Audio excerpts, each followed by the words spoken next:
Olá, pessoal, tudo bem? Aqui é o professor Marlon Pevidor para a gente fazer então nossa conclusão, encerramento, conclusão do nosso seminário a tradição das artes liberais. Vamos orar? Pai, muito obrigado por esse momento, essa conclusão, muito obrigado por essa aula, muito obrigado, Senhor, pelas demais aulas que nós tivemos até aqui, obrigado pela disposição, Senhor, dos colaboradores da Ânima, dos pais, das famílias. Obrigado em nome de Jesus, Pai, pelo efeito que o Senhor já preparou para a vida deles, que já tem acontecido, é claro, mas que o Senhor tem um efeito ainda preparado para a vida de cada um deles, tanto na sua prática quanto na sua visão de educação. Te peço que o Senhor abençoe essa escola, abençoe esses colaboradores envolvidos e que o seu nome seja glorificado na formação de discípulos para a glória do Senhor, que é o objetivo da Ânima, Pai. Em nome de Jesus, amém. Muito bem, pessoal, então vamos lá. Aquela breve revisão que a gente normalmente faz, nós começamos, o nosso objetivo era fazer um passeio por esse livro, com um certo grau de detalhes, mas obviamente que em oito encontros de cerca de 50 minutos cada, é muito difícil fazer qualquer coisa é, muito muito completa, muito profunda, né? Mas de qualquer forma, fizemos então aí um percurso por esse livro. Eu decidi não fazer exatamente como é proposto cada capítulo, porque eu preferi fazer as aulas eu preferi fazer baseadas nos 6 paradigmas do PGMAFT. E aí tivemos uma introdução antes, então ficou uma introdução, uma conclusão, e entre essas duas coisas, os seis pilares lá do PGMAFT, né? Concluímos os 6 pilares do PGMAFT na última aula, que foi a aula de teologia, e hoje fazemos então a conclusão, como já havíamos feito lá, é claro, a introdução, concluímos hoje essa nossa leitura e esse nosso bate-papo aí sobre esse modelo, né? Eu vou fazer uma sequência aqui baseada nas minhas anotações, mas também quero fazer alguns comentários pessoais sobre a minha visão desse material. Aliás, eu quero até começar por isso.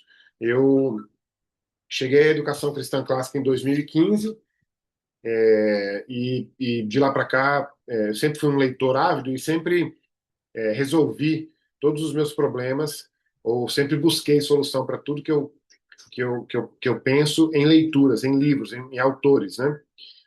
Entrando na grande conversa, como depois eu fui descobrir, eu fui descobrir esse conceito da grande conversa, né? Com os grandes autores, com os grandes livros, com as grandes ideias. Então, de lá para cá, de 2015 para cá, eu já passei por muitas leituras. Aliás, eu gosto de mostrar essa prateleira aqui, é a minha prateleira de livros sobre filosofia da educação cristã clássica, de pensamento sobre a educação cristã clássica, né? Há livros aqui muito, muito ruins. Inclusive, ironicamente, a tradição das artes liberais não está aqui, já não cabe mais aqui. Eu coloquei aqui embaixo. E como já mostrei para vocês uma vez, eu tenho 2 exemplares, porque um deles eu risquei tanto quando li pela primeira vez, e quando fui ler a segunda vez, tive que comprar um novo, exatamente para fazer novas anotações ali e renovar. Mas essa prateleira eu gosto de mostrar ela, porque eu li esses livros aqui, ó. Na verdade, todos os livros eu li, mas em alguma medida. Por exemplo, esse aqui eu não li tudo, praticamente todos os outros eu li tudo. Esse livro aqui é um livro bem ruinzinho. Enfim, uma hora eu falo sobre isso. Mas o que eu quero dizer com isso é que, ao longo das minhas leituras, graças a Deus, eu sou muito grato a Deus, porque em 2020, na verdade, na metade do percurso que eu estou hoje, 2020, mais ou menos, 21, eu cheguei a esse livro, né? Encontrei esse livro.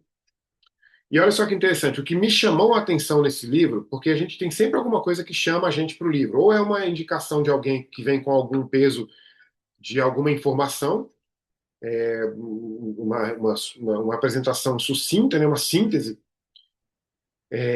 uma sinopse, né? Ou então você chega por outros motivos, pela capa, às vezes você chega a um livro. Aliás, eu cheguei à educação cristã clássica pela capa de um livro. Vou até te mostrar, isso é curioso. Eu passava na loja e via esse livro, e a capa dele eu achava muito bonita. E esse livro ele é interessante porque ele é muito leve, ele é grosso, ele tem muitas páginas. Ele tem. Não, até que não tem, até que não é muito, não. São 420 páginas, mas ele tem uma folha muito levinha, então ele é muito leve. Então eu vi esse livro, achava ele muito bonito. a capa, ficava muito intrigado com o título, porque eu pensava, poxa, eu já sou leitor, eu já sei ler. Como assim, como ler livros, né? É claro que o subtítulo também sempre é muito chamativo, aliás, eu vou falar sobre o subtítulo ali agora, no caso daquele livro, mas ocorreu que eu não lia. Mas um dia eu peguei e falei assim, pelo menos a introdução eu vou ler como normalmente eu faço. Isso ainda dentro da loja. E naquele mesmo dia, depois de ter lido a introdução, eu comprei esse livro. E então a gente, só para dar esse exemplo de como que a gente chega a alguns livros, às vezes até pela capa, né? Eu cheguei a esse livro aqui pelo subtítulo que nem está na capa. Olha que interessante. Por esse subtítulo aqui, ó. Uma filosofia da educação cristã clássica. Eu sou um filósofo é, por natureza, não sou formado em filosofia, mas isso é uma grande bobagem hoje no mundo moderno, né? Exigir que uma pessoa só possa ser filósofo se ela for formada em filosofia é uma grande bobagem. Mas eu sou um filósofo por natureza, então eu sempre me interesso pelas questões filosóficas. E quando eu vi ali uma filosofia da educação cristã clássica, eu fui direto ao livro para conhecê-lo. E a primeira vez que eu li, à medida que eu ia lendo esse livro pela primeira vez, eu me lembro exatamente dos momentos em que eu ficava incrivelmente impressionado com o que eu aprendia nesse livro. A coisa mais importante que eu aprendi nesse livro, e fica aqui para vocês, inclusive, como dica, como aprendizado, é claro, vocês com certeza já perceberam isso, mas fica como revisão. A coisa mais importante que eu aprendi nesse livro é que o modelo que eu conhecia até então, de educação clássica, que até hoje é utilizado, a própria escola onde eu trabalho todos os dias utiliza esse modelo, que é um modelo muito limitado, que é o modelo do Trivium como sendo suficiente para abarcar um projeto para uma escola de educação cristã clássica. Então eu descobri que, em primeiro lugar, o quadrivium não pode estar fora do trivium, desculpa, o quadrivium não pode ser separado e você não pode usar só o trivium, a não ser que você esteja fazendo um projeto diferente. Numa escola, com certeza absoluta, cristã clássica, você não pode separar, você já aprendeu isso aqui com a gente, não pode separar o quadrivium do trivium, ponto final, né? Não dá para fazer isso. Mas então esse era um modelo, né? Um outro aspecto importante é que, inclusive, uma das primeiras frases que me impressionou no livro é que as artes liberais não são a educação cristã clássica como um todo. As artes liberais não abrangem toda a tradição das artes liberais, a tradição da educação cristã clássica. E aí, só isso aí já foi muito revelador. Por exemplo, descartou completamente a proposta da mente bem treinada da Susan Bauer, que eu já tinha passado. Eu não li esse livro todo, porque esse livro nem é para ler todo, é um livro de referência. Mas eu tinha passado muito por esse livro e eu até gostava muito do modelo. A única coisa que eu não gostava muito desse modelo é que a Susan Bauer não é exatamente uma cristã conservadora como eu. Mas esse outro aqui também de ensinando o trivium era muito legal, mas tudo trivium. Então isso já quebrou um paradigma para mim. Então foi um paradigma novo. E esse paradigma novo que veio, que eu encontrei, é o que o próprio livro chama de paradigma PGMAFT. E aí, olha que interessante, vou colocar minha mão aqui no meio. Então você tem assim, você tem antes das artes liberais e depois das artes liberais.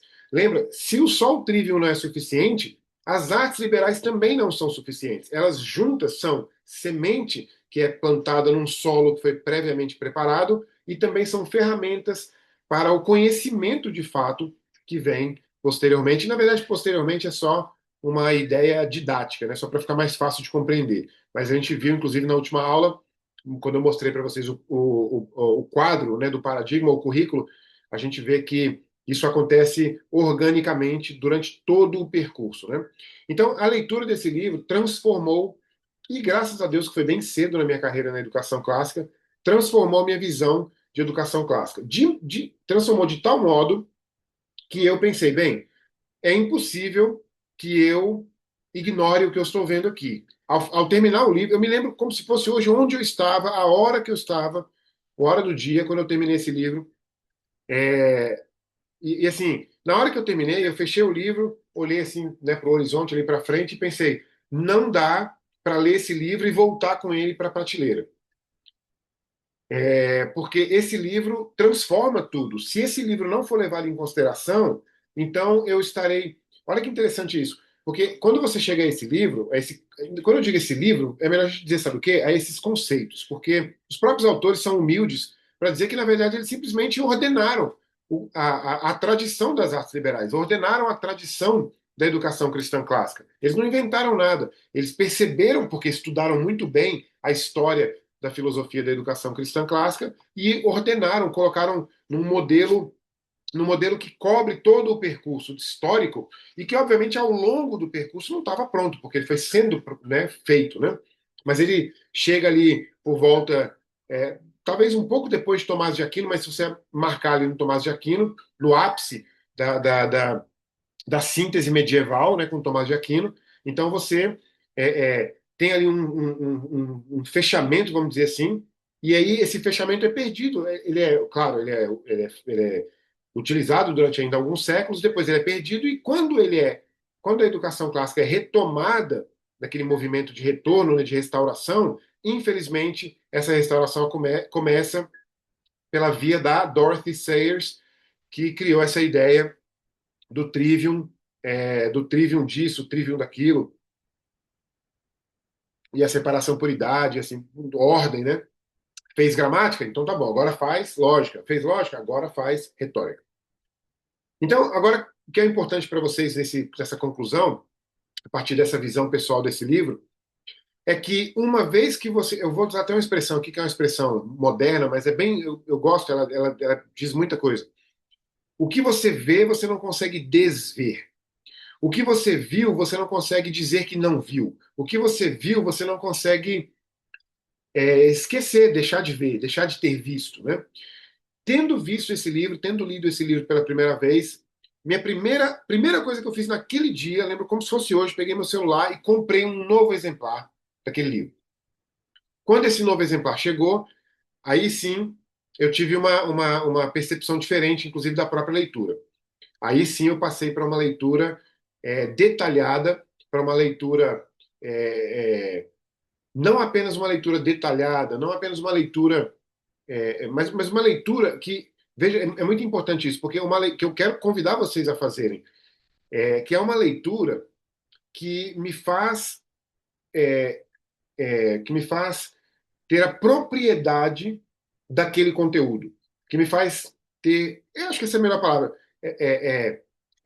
tomar posse daquele conteúdo, mas também não apenas isso. No meu caso, e eu convido vocês também para pensarem sobre isso, refletirem nesse sentido, no meu caso, não apenas tomar posse daquele conteúdo, daquele conhecimento, daquele conjunto, daquele paradigma, daquela sequência de coisas, daquele conjunto, daquele currículo, não apenas isso, mas duas outras coisas.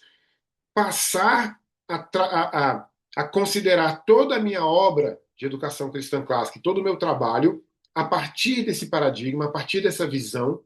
Esse é um ponto que eu, graças a Deus, não deixei mais de fazer. Mas ainda mais do que isso, mergulhar na bibliografia desse livro, que inclusive é um sonho pessoal de muito tempo atrás. Eu sempre tive vontade, é uma brincadeira minha, livresca, né? Eu sempre tive vontade de comprar um livro, qualquer que fosse, claro que não podia ser qualquer um, mas assim, qualquer livro que fosse dentro de uma curadoria, por exemplo, esse, e à medida que eu fosse olhando os livros que são citados ao longo do texto, não aqueles apenas lá do final, mas não apenas aqueles, mas ao longo do texto, eu montar uma bibliografia, uma biblioteca, aliás, uma biblioteca com aqueles livros na ordem que eles aparecem no livro, ou seja, na ordem que eles foram utilizados pelos autores para justificar, para referenciar aquilo que está sendo dito na sequência. Esse é um sonho pessoal que eu ainda tenho, ainda pretendo realizar. E aí vai ser nesse livro, porque esse livro passou então, a partir daquela primeira leitura, esse livro passou então a ser me faltam palavras, acho que você percebe isso. Me faltam palavras para descrever que esse livro, e repito, quando eu falo livro, não é uma idolatria ao livro, muito menos aos autores, porque inclusive os autores, é muito interessante dizer isso, os autores não são originais em praticamente nenhum momento.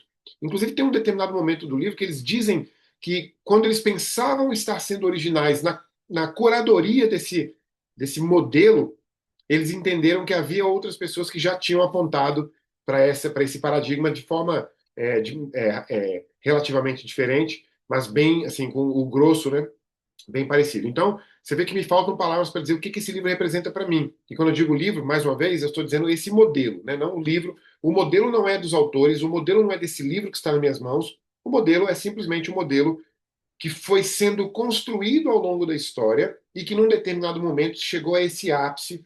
E o ápice é exatamente esse modelo chamado aqui, nesse momento que eu falo por esses autores, e nós aqui, de paradigma PGMAFT. Então é isso que representa esse livro para mim. Eu convido vocês a, a verem esse paradigma dessa mesma forma, a entenderem que esse paradigma pode até não ser o melhor que existe, e ele pode até não ser definitivo, no sentido de que outros, né, outros autores futuramente, inclusive eu mesmo, porque quando a gente pensa muito sobre um determinado tema, a gente começa a criar aspectos originais e reencontrar ou encontrar alguns aspectos que não foram levados em consideração. O livro tem falhas por si mesmo, falhas é, é, de ordem organizacional, falhas de ordem é, é, que parte da visão pessoal dos autores, obviamente falhas considerando a minha percepção. Se você tiver a mesma visão de mundo bíblica cristã desses autores, você provavelmente não vai encontrar essas mesmas falhas, mas ele é suficiente para, a partir dele, e eu sempre vejo esse paradigma como uma ponta de lança, como um trampolim, né, como uma plataforma de lançamento para o que será feito na educação cristã clássica. Então, você termina comigo aqui esse seminário? Ótimo, são 8 horas. Maravilha. Lê o livro todo? Tomara que tenha lido. Mas não fique por aí. Não deixe que seja apenas mais um livro que você leu. Eu acho até que a gente que vai tomando, é, é, a gente que vai tomando, vai adquirindo maturidade intelectual, principalmente no aspecto da educação clássica, vai chegando ao ponto, inclusive isso que eu vou falar agora, eu aprendi aqui com a vida intelectual. Vocês têm visto eu falar sobre a vida intelectual com muita frequência. Esse aqui também é um segundo volume. O primeiro está aqui totalmente escrito. O segundo volume, não, o segundo exemplar. Mas eu aprendi com o Sertilange que, em primeiro lugar, a gente tem que ler poucos textos ao longo da vida inteira, né?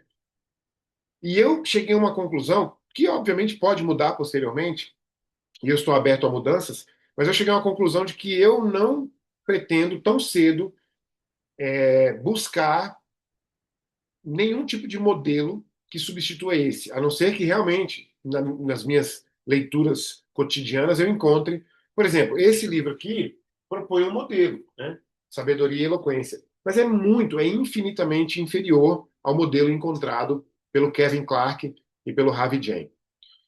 Seja como for, o que eu quero que você leve desse seminário, exceto, é claro, além, é claro, dos aprendizados que você teve e da prática que você vai colocando no dia a dia, o que eu quero que você leve desse seminário é um desejo de, Imagine o seguinte, agora eu vou te dar um exemplo assim, incontestável, uma ilustração incontestável. Imagine que você foi aprovado num concurso público para professor da Secretaria de Educação. Vamos supor que isso fosse algo bom, vamos supor que isso fosse um excelente salário, uma excelente condição de trabalho. Simplesmente vamos supor que você entrou numa empresa de educação, numa escola para trabalhar, e que você não precisa sair dela nunca mais por causa da estabilidade do serviço público, porque numa escola particular a escola pode fechar, você pode ser um excelente, né, colaborador, um excelente professor a vida inteira, nunca ter nenhum motivo para ser demitido, mas a escola pode fechar, né? Então imagine que você passou lá no concurso e você vai trabalhar nessa mesma escola durante 35 anos de carreira. Sendo assim, você não poderá usar nenhum outro modelo, concorda? Ora, se você resolveu entrar lá, se você fez o concurso, passou, você só pode aplicar o modelo daquela escola. E vamos supor que o modelo dessa escola nunca mude, porque essa escola é uma escola do Estado, vamos supor que o Estado nunca mude. E, na verdade, esse modelo até já existe de fato, né, que é a BNCC, o currículo deles. Então, imagine que você não pode mudar de currículo, não pode mudar de paradigma. Sendo assim, a única coisa que você pode fazer é se tornar um grande especialista, né, um mestre, um doutor, vamos dizer assim, nesse modelo. Então, esse é o meu convite para você. Não apenas leia esse livro, não apenas assista ao seminário, não apenas atue na Anima ou em qualquer outra escola que você for, com base no que a escola está exigindo ali sobre esse modelo. Torne-se, eu vou utilizar aquela expressão que eu usei agora há pouco. Tome posse dessa história, tome posse desse paradigma. Faça com que ele seja seu. Sendo seu, obviamente, você vai tratá-lo como a melhor coisa que existe. Então, essa é a minha visão pessoal. Eu vou fazer uma leitura para vocês aqui, de um texto final de conclusão. Leitura comentada, é claro. E aí a gente encerra. Aqui são poucos parágrafos, então vai ser bem mais rápido. A conclusão tem um título: Da teoria à prática, a paideia vivida. A travessia pela tradição das artes liberais, pelo paradigma PGMAFT, deixa uma impressão que vai além do intelectual. Ela é, antes de tudo, um convite, e inclusive eu acabei de fazer o convite para você aqui agora. Um convite para repensar não apenas um currículo, mas a própria alma da escola. Olha a palavra alma, ânima, né? O que ela é, o que a escola é, o que a escola faz e, principalmente, sobretudo, para onde ela aponta. Lembrem-se que uma educação cristã, falamos isso na última aula da teologia, uma educação cristã clássica tem um começo, um meio e um fim. Uma educação cristã clássica tem um fim, que é um telos, né, que é a contemplação de Deus como o Deus criador de todas as coisas. É a adoração ao Senhor, uma adoração sem reservas, é tornar-se discípulo de Cristo. E discípulo não é simplesmente uma palavra comum que a gente ouve até mesmo na igreja. Por isso que eu gosto de estudar etimologia, conceitos, a história dos conceitos. Um discípulo, não sei se você já leu esse livro, está até aqui do lado por coincidência, 20 mil léguas submarina.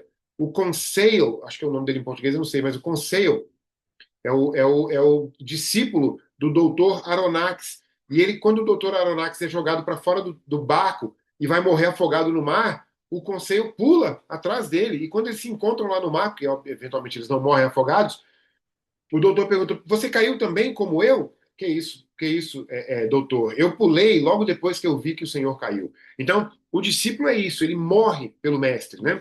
Então, sobretudo, é para onde a educação aponta, para onde a escola aponta. E aqui a gente não precisa nem ficar na dúvida, nossa, é mesmo, né? Para onde é que aponta? Não, não, aponta para Cristo. É tudo de Cristo, por Cristo e para Cristo. Nada, eu fico emocionado, nada pode ser feito sem que o objetivo final, o objetivo último, o telos incontestável seja glorificar o Senhor. E é por isso que uma vida cristã é uma vida de completa atenção. Jesus disse: toma sua cruz todos os dias, negue-se a si mesmo, porque ao negar-se a si mesmo, ao tomar sua cruz todos os dias, você pode, abandonando a si mesmo, morrendo para si mesmo, você pode viver para Cristo. Então isso é lindo, mas é lindo no âmbito individual, é lindo na minha vida, na sua vida espiritual. Ora, então por que não é lindo na vida de um discipulador, de um magister, de um professor dentro de uma escola fazendo isso, né? Continuando aqui, é tentador reduzir o que foi aprendido nos últimos dias a um conjunto de reformas curriculares, como, por exemplo, agora que terminamos o seminário, vamos sentar e reformar o nosso currículo. É tentador fazer isso. Incluir mais clássicos, talvez, reformular o ensino da gramática, retomar a matemática como forma de contemplação à ordem criada. Vou até colocar essa última frase, contemplação à ordem criada, não tinha aqui no original. Essas medidas têm valor, é lógico, mas tomadas isoladamente reproduzem exatamente o erro que o livro denuncia. Tratar a educação como uma questão de método e não como uma questão de chamado, de obediência. E eu ainda acrescentaria de obediência ao ID de Jesus, ao ID de Mateus 28, coloquei 28, 10 a 20, não, mas não é 28, 19 a 20. Ao ID, ou seja, ide e fazer discípulos. Já está bom demais para ser professor, concorda? Por que você é professor? Porque eu devo ir e fazer discípulos, ensinando a eles tudo o que eu tenho aprendido, tudo que Jesus me ensinou, tudo que o Espírito Santo me ensina. E veja, o Espírito Santo me ensina matemática, me ensina química, me ensina física, ciências, filosofia natural, filosofia moral, tudo, ou seja, o ambiente da escola, né? A pergunta fundamental não é que currículo adotar, mas que tipo de alma queremos formar? Veja que o currículo, isso aqui é muito lindo. Se você decidir primeiro que tipo de alma você quer formar, aí você não pode escapar de um determinado currículo. Então não é escolher o currículo, É o seguinte, independente do currículo, nem sei qual será. Uma coisa eu sei, eu quero formar almas que glorificam o Senhor. Ah, então se é isso que você quer, então tá, então o currículo é esse aqui. Então essa aqui é a questão. Você não vai para o currículo primeiro, você vai primeiro para o objetivo final, para o telos, que é formar indivíduos que adoram o Senhor. Numa dimensão, obviamente, muito diferente de apenas ser membro de igreja. Ser membro de igreja é muito fácil, né? Todo mundo pode ser. Ou seja, que tipo de alma queremos formar, que tipo de alma nós somos, né? Porque também tem isso, lembra que a gente aprendeu muito sobre isso, o modelo que o professor é, ou seja, nós os mestres, e que tipo de alma nós somos para formar esse discípulo que é o aluno, né? A hierarquia formativa no paradigma mesmo, né? Piedade, ginástica, música, artes liberais, filosofia e teologia, não é uma sequência de departamentos escolares. Não haverá um professor de piedade num departamento de, sei lá, como é que a gente pode chamar aqui, piedade, ginástica e música, num departamento do solo, né? Sei lá. Não existe um professor de gramática dentro das artes liberais. Não existe um departamento de artes liberais, né? Nem de filosofia, porque filosofia e teologia, de fato, existem departamentos assim em faculdades, por exemplo, né? Não é uma sequência de departamentos escolares, é uma descrição de uma vida. É a descrição de uma vida. Se o seu aluno terminar o seu ensino médio e disser assim, durante os 12 anos passados, eu fui formado, o meu coração foi formado na piedade, o meu corpo foi formado na ginástica, a minha mente e a minha alma foram formadas na educação musical. Eu recebi sementes das artes liberais, que também foram instrumentos para que eu aprendesse sobre todas as coisas através da filosofia natural, moral e divina, que conduziu a minha vida para a contemplação do bem, a contemplação da beleza, da verdade, que é o próprio Cristo, que eu hoje adoro de forma imensamente diferente do que. Sabe quem são as melhores pessoas de uma sociedade? São aquelas que passaram por uma formação. Não estou dizendo que são aquelas que passaram pela formação do PGMAFT ou da Anima, para não dizer que a gente é o dono da verdade.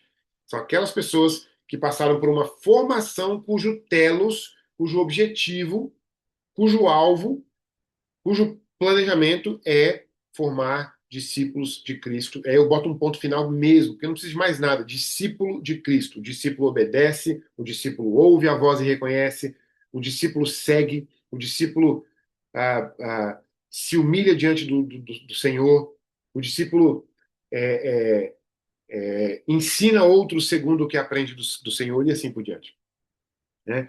É, ou seja, é a descrição de uma vida, né? O aluno que chega à escola na segunda-feira de manhã não chega primeiro ao quadro negro, chega primeiro ao ambiente que a escola respira, as histórias que a escola conta. Estou lendo aqui a minha sequência, né?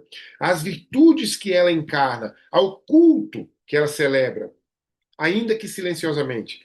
Toda a escola toda, na verdade, eu acho que essa é a expressão aqui, né? Toda, a escola toda completa transmite uma cultura. A questão é se essa cultura está sendo transmitida de modo consciente, ordenado e orientado. Mais uma vez, o telos, orientado para o verdadeiro bem do aluno. Na prática, isso significa algumas coisas mais concretas. Por exemplo, significa que a piedade não é apenas oração no início da aula, não é apenas um versículo na parede, mas a disposição dos professores que cultivam em si mesmos, né, a disposição que os professores cultivam em si mesmos antes mesmo de entrar na sala de aula. A humildade de quem sabe que ensina dentro de uma tradição que o precede, mas que também o transcende. Palavra essa que tem um peso. Né? A gente mencionou isso ontem, ou na última aula, quando falamos lá do Richard Weaver, no livro Ideias têm consequência, a ausência da transcendência, né?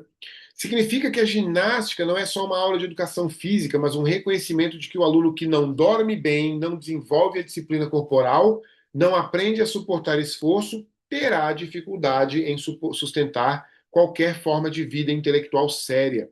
O livro tem um trecho engraçado, acho até engraçado, que ele fala assim: é muito difícil se concentrar num livro quando se está com dor de cabeça. Ou seja, o corpo importa.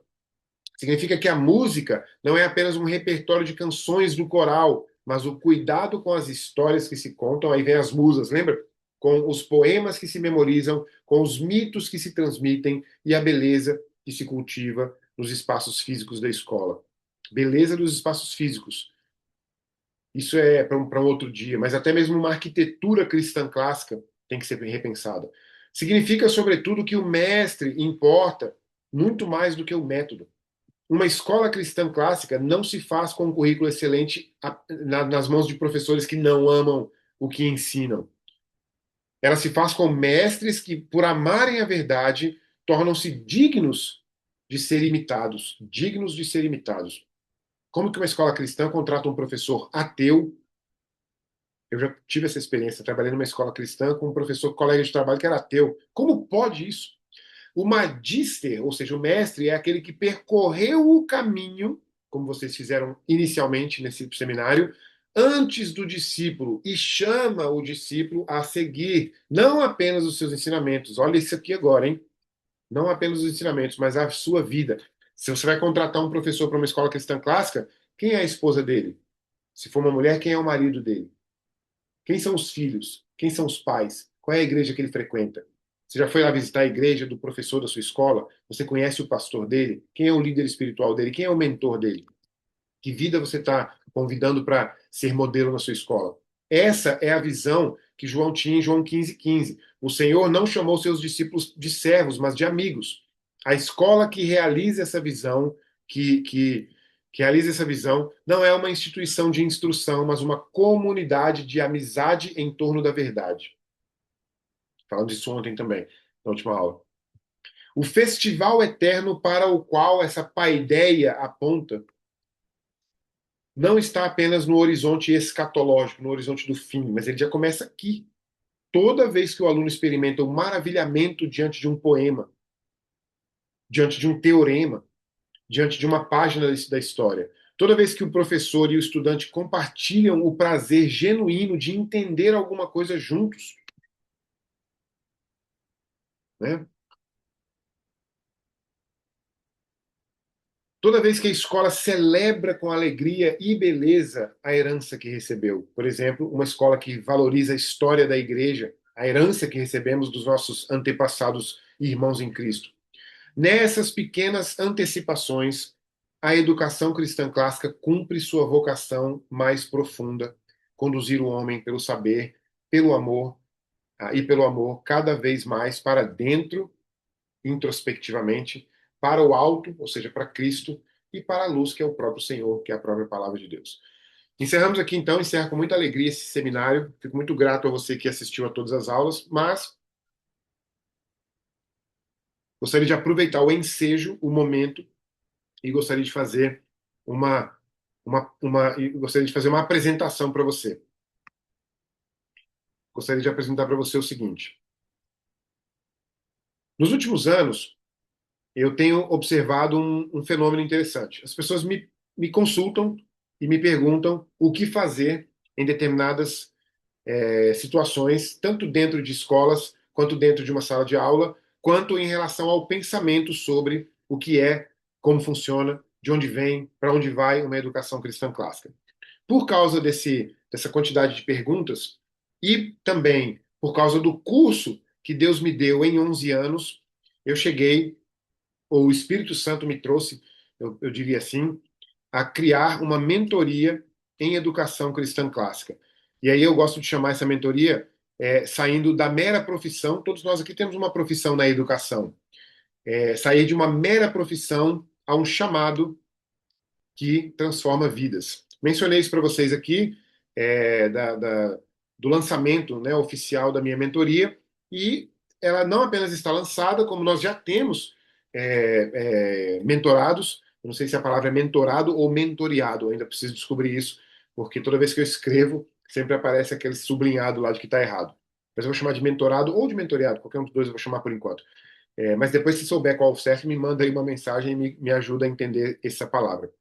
Mas a gente já tem mentorados, inclusive, e outra coisa também outro motivo pelo qual o Espírito Santo me trouxe a construir essa mentoria é porque o que eu tenho recebido do Senhor em 11 anos, eu entendo, e não apenas entendo, mas montei uma mentoria que entrega em um ano, ou seja, uma mentoria de 12 meses, entregue em um ano. Inclusive, isso está escrito aqui nesse texto. Uma breve apresentação, talvez do motivo, né? Durante 17 anos, eu fui um professor cristão que não sabia integrar fé e pedagogia. Ou seja, eu era um cristão, uma vida aos pés da cruz, vida de oração, vida de transformação. Vim de uma experiência antes da conversão muito dura, então tive uma transformação realmente visível, material, realista, real, né? Mas era um professor de sala de aula, não tinha a menor ideia de como ser cristão e professor no mesmo ambiente. Eu comecei a dar aula em 1998 e me converti em fevereiro de 99. Então eu não completei nenhum ano de professor sem ser crente. Logo depois eu me tornei um cristão, mas nunca até 2015. Não sei se a data está aqui, não.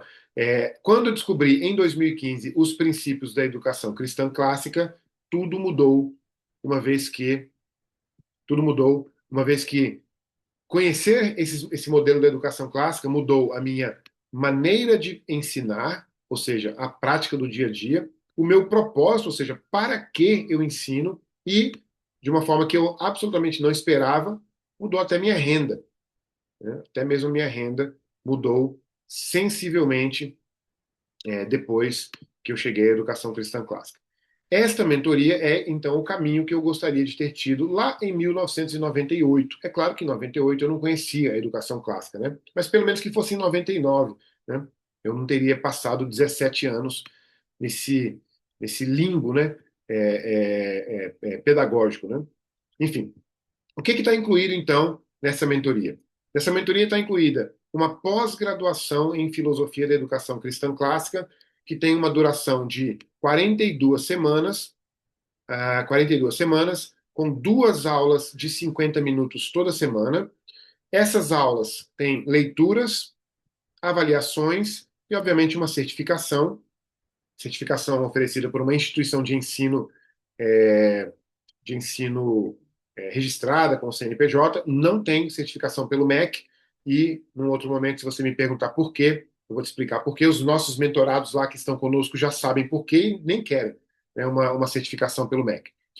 Ela é ministrada integralmente por mim, ela é baseada completamente no livro, que vocês fizeram uma tiveram uma apresentação, só que ela tem uma diferença, claro, né? Não apenas comparado ao número de horas, dá 84 horas, né? Vocês fizeram 8, então vocês fizeram cerca de 10%, mas vocês fizeram 10% do conjunto todo, não 10% do começo, né? Mas essa pós-graduação, ela é importante porque ela é uma leitura do texto baseada no modelo. Isso aqui é interessante porque nessa pós-graduação eu resgato o modelo desculpa, coloquei o nome do autor. Eu resgato o modelo da, da universidade medieval, lá do século XI, do século XII, XIII, ou seja, o modelo original de uma universidade cristã, tal como era no início. Então, por isso que é extremamente mais profundo e mais diferente. E, além disso, também tem o aspecto de que nós lemos uma grande parte dos textos da bibliografia. Isso significa que você não terá apenas uma leitura desse livro, mas do que fundamentou a história que é contada por esses autores, né? Só uma pós-graduação como essa, vou te mostrar por que ela vale R$ 7.000. Essa pós-graduação, ela será disponibilizada por uma instituição de ensino credenciada pelo MEC no Brasil, que não é a nossa. Eu sou o coordenador dessa pós-graduação, eu sou o idealizador, um dos professores, não serei o único. Nessa instituição, o valor dela será de.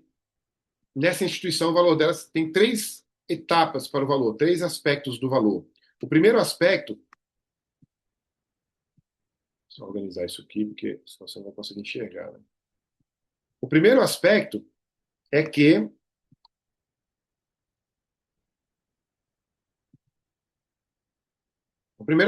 ela custa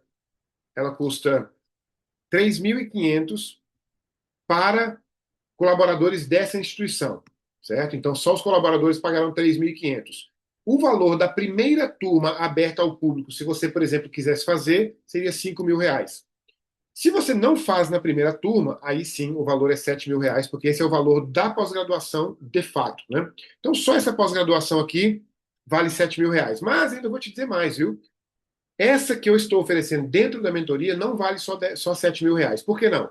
Porque lá na outra que você pode comprar hoje, por exemplo, por 5.000, porque ela está aberta a primeira turma, vai abrir em julho, você não tem acesso ao professor do jeito que você vai ter a mim. Né? Daqui a pouco a gente vai ver sobre a questão de uma consultoria individual diária. Então isso já muda o jogo, porque aí você não tem só. É como se você tivesse trabalhando todos os dias com o Kevin Clark e com o Ravi Jain na escola onde eles dão aula. Eles não estão dando aula na mesma escola juntos mais, mas imagine isso, essa situação, e todos os dias você pudesse conversar com eles sobre o modelo. Claro que eu não estou me colocando aqui na posição de autor do livro, mas eu estou me colocando na posição de quem tomou posse do modelo, né, do modelo e conhece o modelo a fundo e pode então oferecer essa pós-graduação desse jeito. Eu só chamo de pós-graduação para ficar um nome popular que as pessoas reconheçam. Mas na verdade, ela é, pelo que eu pretendo oferecer, eu tenho certeza que não há mestrados por aí que oferecem uma pós-graduação como essa. Dentro da mentoria também você vai ter um curso de inglês, por dois motivos. Primeiro, porque a gente vai fazer leitura, né, da própria bibliografia da tradição das artes liberais que não está traduzida, parte dessa bibliografia, porque outra parte eu vou traduzir, já que não vai dar tempo de quem não fala inglês ainda aprender, mas aí você vai ter acesso depois dessa bibliografia por completo, porque ela está a maioria em inglês, a maior parte dela em inglês. E o outro motivo também é que, por exemplo, esses textos que estão aqui, por coincidência, a maioria deles está em português. Na verdade, todos estão em português, exceto um. Apenas um aqui está em inglês. Aliás, dois. Tem outro aqui em inglês também. Mas a maioria dos livros de educação cristã clássica que você vai se beneficiar ao longo da sua carreira estão em inglês e não se sabe se serão traduzidos. Não dá para esperar, então você pode lê-los em inglês. Esse curso de inglês, ele hoje, eu já vendo esse curso há pelo menos 10, não, mais de 10 anos. 2005, 20 anos. 2005 ou 6. Pelo menos 20 anos eu já vendo esse curso. Hoje eu vendo ele por R$ 1.500 e ele tem 3 ciclos. O primeiro ciclo é o que a gente chama de listening, o segundo ciclo é o de reading e writing, e o terceiro ciclo é o de speaking, que são conversações comigo mesmo dentro da própria mentoria. Certo? Então vale muito a pena. Só pelo curso de inglês já valeria a pena, né? Além disso, a gente tem a consultoria individual, que modestamente, também com limitações dos horários, a gente poderia dizer que custaria R$ 3.600. Aliás, qualquer um desses produtos aqui você pode contratar independente, individual comigo, tá? Esse aqui você pode contratar individual daquela instituição que eu disse por R$ 5.000, mas obviamente ele não vai ser a mesma entrega. O curso de inglês você pode contratar, inclusive domingo, no almoço da igreja, eu vendi um curso para um irmão que vai passar 6 meses na Inglaterra no ano que vem, para o trabalho e precisa aprender inglês. Já vendi para ele ali por 1.500 mesmo, né? E a consultoria individual que você poderia contratar separadamente se quisesse, que é o quê? Um acesso direto a mim para o esclarecimento de dúvidas do seu dia a dia, seja como professor, seja no dia a dia na sala de aula, seja também como gestor educacional. É claro que cada mentoria sendo individual tem toda uma organização voltada para aquela pessoa, né? Então, se você é professor, é uma mentoria. Se você é gestor educacional, é um outro tipo de mentoria, né? Então, essa consultoria é o terceiro produto, o terceiro serviço, eu diria, dentro da mentoria.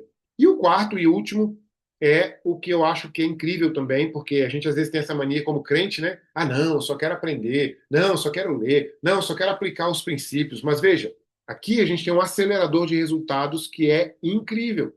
É uma trilha, né, que é essencialmente estruturada né, ou seja, futuro, ou seja, objetivo, uma meta, né, para multiplicar sua renda em cerca de 5 vezes. Isso é algo que aconteceu comigo, eu posso dizer para você com toda segurança. A minha renda hoje, apenas como professor, atuando só como professor, fora mentor, tá? Porque como mentor já dá muito mais do que isso. Só como professor, a minha renda nos últimos anos, por causa de todo esse percurso que eu cheguei em 11 anos, aumentou 5 vezes do que era lá em 2015. Eu me lembro como se fosse hoje a escola que eu trabalhava em 2015. Pra você tem ideia, eu ganhava menos que minha mulher naquela época. Inclusive em 2015, eu terminei minha faculdade em 2014. A primeira eu só fui para a faculdade mais velho. E assim, eu ganhava muito pouco Hoje eu ganho pelo menos cinco, talvez eu ganhe até um pouco, não, acho que 5 vezes, quase 5 vezes e meia mais do que aquela época. E não é nada mal, né? Convenhamos, né? Não é nada mal ganhar mais por um trabalho bem feito. A Bíblia diz que aquele que trabalha deve ganhar o seu salário, né? E o salário deve ser justo. Isso é feito através de pelo menos alguns aspectos, que podem ser todos eles adaptados e organizados de acordo com a mentoria individual. O primeiro deles é que você se torna um afiliado ou associado da Amazon. Por exemplo, todos os links de todos os livros que eu sugiro para vocês são todos eles de link da Amazon. Só para você ter uma ideia, nesse seminário aqui, eu ganhei R$ 68 só para dizer para vocês comprarem o livro na Amazon. Só de mandar o link para vocês dizer, pessoal, o seminário vai ser baseado nesse livro, compra lá, tá? Eu ganhei R$ 68. Não fiz mais nada além de mandar o link, né? Domingo retrasado, dois ou três domingos atrás, na Escola Bíblica Dominical, eu citei um livro, sugeri um livro para leitura para os meus irmãos lá na Escola Bíblica Dominical. Eles me pediram para colocar o livro. Eu nem ia colocar, não estava pensando. Deveria ter pensado. Eles me pediram para mandar o nome do livro lá no grupo da Escola Bíblica Dominical. Em vez de mandar o nome do livro, eu mandei o link. Naquela manhã de domingo, acho que foram 33 cliques no livro. Nenhuma compra naquele dia. Se bem que eu nem olhei mais. O livro custa R$ 90, eu teria ganhado R$ 9. É 10% de retorno, né? Então vale a pena. Dá para aumentar sua renda em pelo menos R$ 1.500 por mês, né? Só para você mandar link para os outros, tá? Esteira de cursos online, ou seja, ao final e na verdade ao longo da mentoria, a gente já vai montar a sua esteira, mas ao longo da mentoria você vai se apropriar de uma autoridade que já te dá, que já te dá, você vai se apropriar de uma autoridade que já te dá margem para lançar os seus próprios cursos online para ensinar outras pessoas. Claro, tudo isso estruturado dentro do seu próprio desenvolvimento na mentoria. Então, esse aqui é o 2, né? Vou puxar a seta para cá. Esse aqui é o número 2. Então, o número 3, então, é um blog semanal cujo objetivo é a publicação de um livro a cada 12 meses. Aí você pode me perguntar, e você, professor, você tem um livro publicado a cada 12 meses? Tenho, porque eu comecei a fazer só um ano, está aqui o meu primeiro livro publicado. Eu vou te dar toda a consultoria na publicação do seu livro. Livro significa autoridade. O professor Olavo de Carvalho, uma vez, disse o seguinte: um repórter de esquerda perguntou para ele, com aquele tom de deboche: Você não é formado em filosofia, por que você diz para os outros que é professor de filosofia? O que você fez para ser professor de filosofia? E aí o professor Olavo de Carvalho apontou para uma prateleira dele e falou assim: Eu fiz isso aqui, ó. Então mostrou todos os livros que ele publicou. A autoridade acadêmica, a autoridade intelectual, vem de vários lugares, mas a que tem maior peso é a publicação de livros. Então, está aqui o meu primeiro, que eu publiquei agora no final de 2025, e já tenho conteúdo sendo preparado para a publicação do meu segundo livro no final de 2026. Inclusive, já te dou aí um aperitivo, será sobre piedade, estritamente sobre aquele pilar da piedade, e pretendo publicar um após o outro um livro sobre cada pilar do PGMAFT. Então, esse aqui é o terceiro aspecto desse acelerador de resultados para você. E esse daqui é um quarto, e o objetivo desse quarto aqui é entrar junto com a construção de autoridade. Palestras podem ser pagas, mas podem ser gratuitas. Se você dá uma palestra gratuita e ao final da palestra vende seu livro, ou ao final da palestra, ou durante a palestra você indica livros para comprar, por exemplo, você sai da palestra de repente com um valor do seu trabalho, né? Mas geralmente as palestras são pagas. E em igrejas, eu nunca dei uma palestra que não fosse paga. Na verdade, eu nunca nem cobrei, mas todas as vezes eu recebo uma oferta. E as ofertas sempre são boas. Às vezes eu recebo R$ 100, R$ 200 para dar uma palestra de 40 minutos, 50 minutos, né? E, é claro, aqui eu coloquei com um highlight aqui, com uma marcação aqui. Essa daqui é a cereja no bolo. A construção detalhada, passo a passo, da sua própria mentoria. Certo? Veja, se você está vendo que a minha mentoria oferece quatro Serviços. Ó, o primeiro custando 7.000, o segundo custando 1.500, o terceiro custando 3.600. E esse acelerador de resultados, só esse plano de estruturação de acelerador de resultados custando R$ 4.000, então significa que você poderá construir a sua própria mentoria ao final do ano. E o objetivo é que você, mentoreando outros, como eu estou te convidando aqui para mentorear você, você poderá receber isso aqui, ó. Inclusive, porque eu já chego aqui no valor dessa mentoria. Na verdade, o valor da mentoria é 16.100. Se você somar lá os quatro valores, a mentoria toda custa R$ 16.100. 16.100, certo? É o valor dos itens. Mas o valor da mentoria, de fato, é R$ 13.000. Por que 13? Porque, ora, você não está comprando todos os itens individualmente, né? Se você comprar qualquer um deles individualmente, se você comprasse três deles individualmente, você já alcançaria talvez aqui os 13.000, né? Dependendo dos três, né? Você pegar só de você pegar aqui, por exemplo, a pós-graduação e a consultoria, né, já dá 10.600. Se você colocar o curso de inglês aqui, já dá 14, né? Já dá 13, quer dizer. Então, um pouquinho mais de 13, né? Então, isso aqui também entra para você. Assim como eu montei a minha mentoria, e olha, eu vou te falar, eu não montei a minha mentoria em um ano, não, tá? Eu montei ela em um mês. Eu adquiri esse conhecimento que me trouxe a mentoria em 11 anos, mas a mentoria foi montada em um mês. Você vai montar a sua comigo, passo a passo. Eu só não vou dizer para você que você pode montar a sua antes, porque talvez você não tenha autoridade ainda, né? Autoridade para convidar as pessoas e conduzir de fato uma mentoria, né? Mas você poderá, não, você vai, com certeza, montar a sua própria mentoria ao longo desse pacote completo de 12 meses de acompanhamento individual, certo? Então, esse é o valor dessa mentoria. Eu não gosto nem de chamar de preço, né? Porque, na verdade, isso aqui não tem preço, isso aqui tem valor, né? Aliás, o preço é isso aqui, ó, né? Só que o desconto por ser um pacote, está aqui. Agora, nesse documento aqui não tem o valor. O valor, na verdade, é você pensar que se você me pagar, por exemplo, R$ 13.000 por um ano, e ao final do primeiro ano você montar a sua mentoria e tiver o seu primeiro mentorado, e aí, o que você me diz de em um mês de atuação, depois da mentoria inteira, você já ter recuperado o dinheiro inteiro? O que você acha de aumentar a sua renda em pelo menos R$ 1.000 durante 6 meses, para a gente estruturar dentro de um ano e 6 meses isso começar a acontecer, né? Então realmente não tem valor, o valor não está aqui, aqui está só o preço que você paga, né?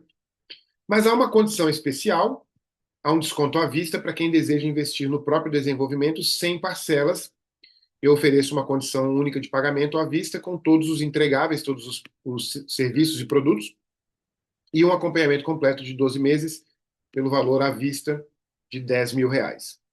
Se você não quiser pagar à vista e preferir parcelar, o parcelamento pode ser feito em até 12 de 1.083, que aí sim representam lá aqueles representam lá aqueles 13.000 que eu mencionei no quadro anterior, né? O que você conquista, afinal de contas? Uma filosofia de educação que te dá propósito real que dá propósito real ao seu trabalho em qualquer escola. Outra coisa interessante que eu sempre digo para os meus mentorados: não é para você deixar a escola, mesmo que você esteja ganhando R$ 1 milhão por ano.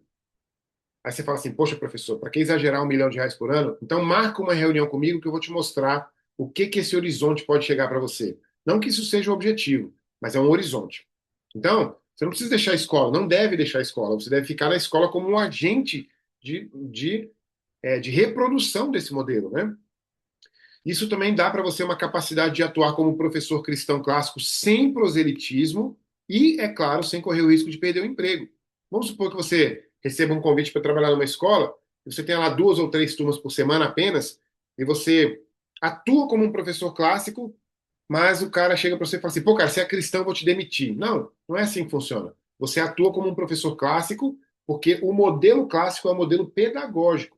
Você é cristão porque você foi chamado por Deus para discipular alunos para a glória do Senhor, né? Mas isso é garantido que você pode atuar como um professor clássico diariamente, mesmo sem discipular ninguém diretamente na escola. Você discipula através do meio.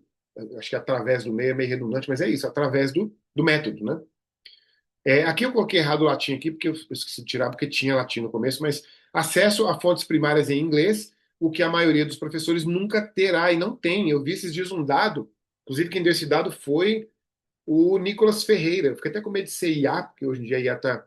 Ele disse que no Brasil apenas 1% da população fala inglês fluentemente. É claro que esse 1% não é todo de professor, né? Você também conquista uma trilha concreta para multiplicar sua renda em cerca de 5 vezes ao longo dos anos. Quando eu digo ao longo dos anos, o programa para isso acontecer será entregue no primeiro ano, no ano da sua mentoria, né? Mas é claro que a construção dessa multiplicação em 5 pode, de fato, levar, pode levar pelo menos 2 anos, né? A não ser que, é por isso que eu te convido para uma entrevista pessoal.